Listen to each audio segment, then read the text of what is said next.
आप लोगों ने राघव चड्ढा का आम आदमी पार्टी को टारगेट करता हुआ ये वीडियो तो देख ही लिया होगा। खामोश करवाया गया हूं, हारा नहीं हूं। तो मैं इस दोगले और फट्टू को बता दूं कि खामोश तो तू उसी दिन हो गया था जिस दिन ईडी ने तेरा नाम लीकर पॉलिसी स्कैम वाली चार्जशीट में मेंशन कर दिया था। उसी दिन जेल जाने के डर से तेरी फट के हाथ में आ गई थी और तूने बीजेपी से समझौता कर लिया था।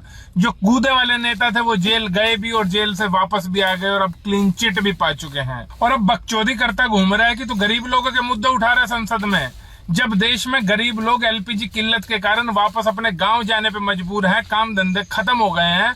उस वक्त में तू एयरपोर्ट पे समोसे सस्ते होने चाहिए ये मुद्दा उठा रहा था। जब इलेक्शन कमीशन किसी एक पार्टी का नौकर बना हुआ है तो उस वक्त तू ब्लिंकिट की 10 मिनट की सर्विस की बात कर रहा था संसद में। जब तेरी पार्टी ने संसद से वॉकआउट किया तो उस वक्त मोदी जी के टट्टों पे पानी मारने के लिए तो सदन में ही बैठा रहा।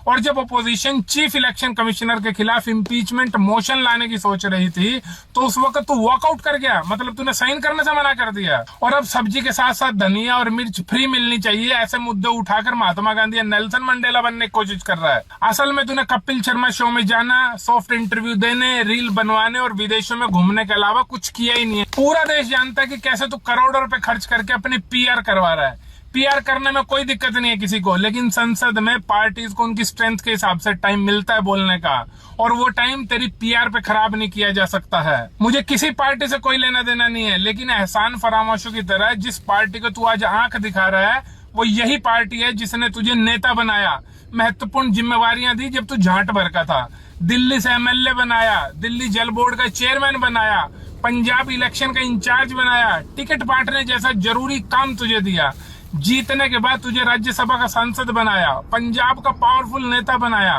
पार्लियामेंट में डेप्यूटी लीडर बनाया। और तूने क्या किया? जब उसी पार्टी का सबसे बड़ा नेता एक झूठे केस में जेल में था उस वक्त तू अपनी घरवाली के घाघरे में मुंह देके हॉलीडे मना रहा था लंदन में। सच तो ये है वो घरवाली भी तुझे इसी पार्टी की वजह से मिली है, वरना तो जिस पार्टी पे अभी पानी मार रहा है उस पार्टी में तेरे जैसे लोंडो से नवाबी शौक पूरे किए जाते हैं। बिना गुस्से के और इस पार्टी के ट्रैक रिकॉर्ड को देख के सोच समझ के कह रहा हूँ कि ये तेरे करियर का पीक है। इसके बाद तू पार्टी दफ्तरों में चटाई बिछाता हुआ न रह जाए तो कहियो, और हो सकता है उसी चटाई पर तेरे हाथ में तेल पकड़ाकर लेटा लिया जाए। और हाँ, अगर थोड़ी सी भी शर्म बची है तुझ में तो रिजाइन करो और निकल यहाँ से, आजा खुल के, वरना तो सब समझेंगे तो उसी नागिन से गाइडेंस ले रहा है जो खुद भी ऐसी राज्यसभा की कुर्सी पर जोक की तरह चिपकी हुई है।